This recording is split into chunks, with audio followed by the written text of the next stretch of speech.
இன்றைய தியானம். அன்றியும் உன்னதமான தேவனுடைய ஆசாரியனாயிருந்த சாலேமின் ராஜாவாகிய மெல்கிசேதேக்கு அப்பமும் திராட்சரசமும் கொண்டு வந்து அவனை ஆசீர்வதித்து, வானத்தையும் பூமியையும் உடையவராகிய உன்னதமான தேவனுடைய ஆசீர்வாதம் ஆபிராமுக்கு உண்டாவதாக.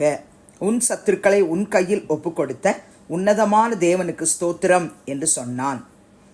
ஆதியாகமம் 14:18 முதல் 20 வரை உள்ள வசனங்கள். ஆண்டவரும் இரட்சகருமாகிய இயேசு கிறிஸ்துவின் நாமத்தினாலே இந்த காலை வேளையில் இன்றைய தியான நிகழ்ச்சியின் வாயிலாக உங்கள் ஒவ்வொருவரையும் சந்திப்பதில் நான் கிறிஸ்துவுக்குள் மிக்க மகிழ்ச்சி அடைகிறேன். பிரியமானவர்களே, இந்த வசன பகுதியில் சாலேமின் ராஜாவாகிய மெல்கிசேதேக்கை குறித்து நாம் வாசிக்கிறோம். உன்னதமான தேவனுடைய ஆசாரியனாயிருந்த சாலேமின் ராஜாவாகிய மெல்கிசேதேக்கு என்று சொல்லப்பட்டிருக்கிறது.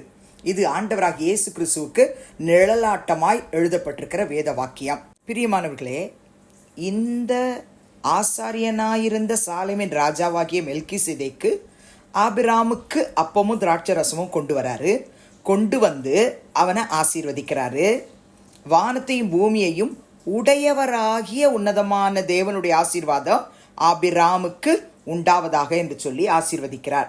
அது மாத்திரமல்ல, உன் சத்துருக்களை உன் கையில் ஒப்புக்கொடுத்த உன்னதமான தேவனுக்கு ஸ்தோத்திரம் என்று சொன்னான் என்று பார்க்கிறோம்.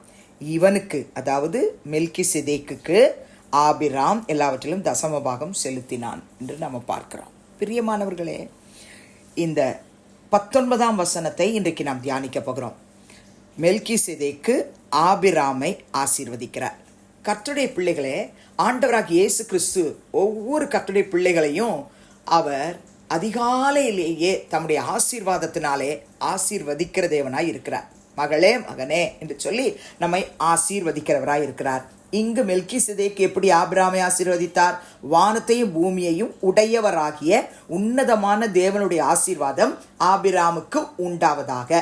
நம்ம வாயில, பிரியமானவர்களே, ஒவ்வொரு கர்த்தருடைய பிள்ளைகளுடைய வாயிலும் இப்படிப்பட்ட வார்த்தைகள், ஆசீர்வதிக்கிற வார்த்தைகள் வரணும்னு கர்த்தர் எனக்கு உணர்த்தினார். என்னுடைய ஆவிக்குரிய தகப்பனாகிய MK சாம்சுந்தரம் அவர்கள் கர்த்தருக்குள் நித்திரை அடைந்து விட்டார்கள். அவங்க கிட்ட இருந்து நான் கற்றுக்கொண்ட ஒரு மிகப்பெரிய ஆவிக்குரிய பாடம் என்னன்னா, யாரை பார்த்தாலும் கர்த்தர் தாமே உங்களோடு கூட இருப்பாராக, உங்களை ஆசீர்வதிப்பாராக, உங்களை நடத்துவாராகன்னு சொல்லி ஆசீர்வதிக்கணும். நம்ம வாயில எப்பொழுதுமே பிளெஸ்ஸிங் வரணும்னு சொல்லுவாங்க. அன்று முதல் இன்று வரை பிரியமானவர்களே, நான் எல்லார்கிட்டையும் கர்த்தர் தாமே உங்களோடு கூட இருப்பாராக. ஒவ்வொரு நாளும் ஒவ்வொரு நிமிஷமும் யாரை நம்ம பிளஸ் பண்றோமோ அந்த பிளெஸ்ஸிங் அவங்களுக்கும் போய் சேரும். பிளஸ் பண்ற நம்மள ஆபிரகாம், ஈசாக்கு, யாக்கோபு என்னும் நம்முடைய முற்பிதாக்களின் தேவன் நம்மையும் ஆசீர்வதிப்பார். இங்கு நமக்கு இந்த சாலேமின் ராஜாவாகிய மெல்கிசேதேக்கு சொல்லி கொடுக்கிற பாடம் என்ன? ஆபிராம அவர் ஆசீர்வதித்தார். நாம நம்முடைய பிள்ளைகளை ஆசீர்வதிக்கணும், விசுவாச மக்களை ஆசீர்வதிக்கணும், ஊழியக்காரங்களை ஆசீர்வதிக்கணும். நமக்குள்ள கோபம், எரிச்சல், சாபமான வார்த்தைகள் வராதபடிக்கு அவங்களை ஆசீர்வதிக்கணும். இன்னைக்கு நம்ம ஜெபிக்க போகிறோம். அவர் ஆசீர்வதிக்கும் போது ஒரு வேர்டு சொல்றாரு, வானத்தையும் பூமியையும் உடையவராகிய உன்னதமான தேவனுடைய ஆசீர்வாதம் ஆபிராமுக்கு உண்டாவதாக. உண்மையாகவே அந்த வார்த்தையின்படி ஆபிராமை கர்த்தர் ஆபிரகாமாய் மாற்றினார், சாராவை சாராளாய் மாற்றினார், திரளான ஜாதிகளுக்கு தகப்பனாகவும் தாயாகவும் மாற்றினார். அவர்கள் மூலமாக சந்ததியை வானத்து நட்சத்திரங்களை போல கர்த்தர் பிளஸ் பண்ணார். பிரியமானவர்களே, அப்படியானால் இந்த காலையில இந்த சத்தத்தை கேட்கிற நீங்கள் யாராயிருந்தாலும் உங்களையும் கர்த்தர் இந்த காலையில ஆசீர்வதிக்கிறார். எப்படி சொல்லி ஆசீர்வதிக்கிறார்? மகளே, மகனே, வானத்தையும் பூமியை உடையவராகிய உன்னதமான தேவனுடைய ஆசீர்வாதம் உங்க பேரை சொல்லுங்க. உங்க பேரை சொல்லி உங்களுக்கு உண்டாவதாக. நான் எனக்கு சொல்லிட்டு ஆக்சிலியா உனக்கு உண்டாவதாக என்று என் ஆண்டவராகிய இயேசு இன்னைக்கு என் சிரசு மேல கை வைத்து என்னை ஆசீர்வதிக்கிறார். ஆதியாகமம் 27ஆம் அதிகாரம் 4ஆம் வசனத்தை பாருங்க. ஈசாக்கு மரண நாட்கள் நெருங்கி கொண்டிருக்கிற வேளையில தன் மூத்த குமாரனாகி ஏசாவை கூப்பிடுறாரு.